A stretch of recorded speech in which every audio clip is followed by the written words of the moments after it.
Hi, I'm Barry Sandoval, and I'm the guy with 6 Fantastic Four #1s. Check them out behind me, but I've got lots more than that, so let's get right to the pictures. These are Silver Age keys from the collection of Don and Maggie Thompson. If you read Comics Buyer's Guide growing up, you certainly know the name of that prominent couple. And these are a couple of the high-grade keys, but we've got plenty more. Another high-grade key, Tales of Suspense #39, first appearance of Iron Man, and this is tied for the highest graded copy. Strange Tales #110, also a major first appearance, namely Doctor Strange, and tied for the highest graded copy of that one. Now, longtime comic fans know that Thunda #1 has the distinction of being the only comic that Frank Frazetta drew in its entirety, the cover and the interior, and this is the highest graded copy of that one. Here's a big key that's always welcome, Flash Comics #1, the first appearances of both the Flash and Hawkman.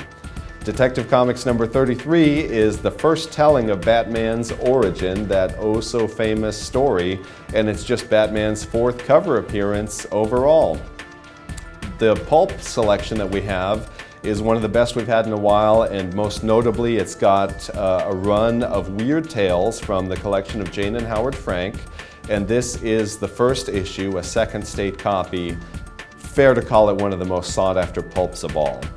Our comic art section spans the whole 20th century and into the 21st. Here's the historic first comic strip of Skippy. This was in Life magazine, not in the newspapers, and to read all about what this meant for the medium of comic art, check out our listing online.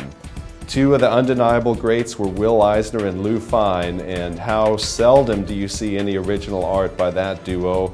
And here's a complete 9-page Uncle Sam story from National Comics #13, 1941.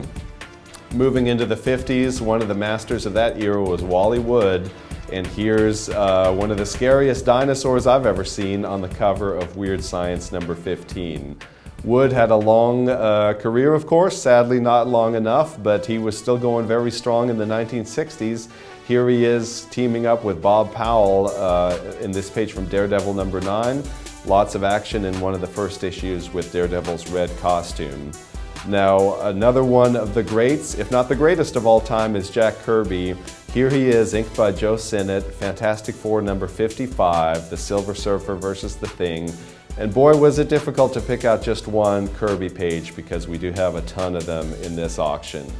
1971, Conan #4. He was just Barry Smith back then. He's Barry Windsor Smith now, but whatever you want to call him, he was one of the fan favorites then and now, and it's certainly tough to find Conan covers by him, so we're proud to have this cover for #4. Another fan favorite, of course, is John Byrne, and here is the first appearance of Sabretooth, Iron Fist #14, and this is the big moment when he and Iron Fist face off for the first time.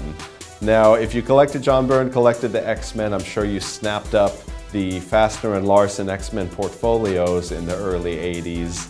And here are a couple memorable illustrations from that one featuring Wolverine, and his Canadian buddies, or ex-buddies, Alpha Flight, are co-starring with the X-Men on the other one. And last but not least, we come to Watchmen. We've had the privilege of offering the covers over the course of this year. We're wrapping it up with this auction with #10, 11, and 12. #12 is probably the most desirable of the bunch, with the clock coming toward midnight.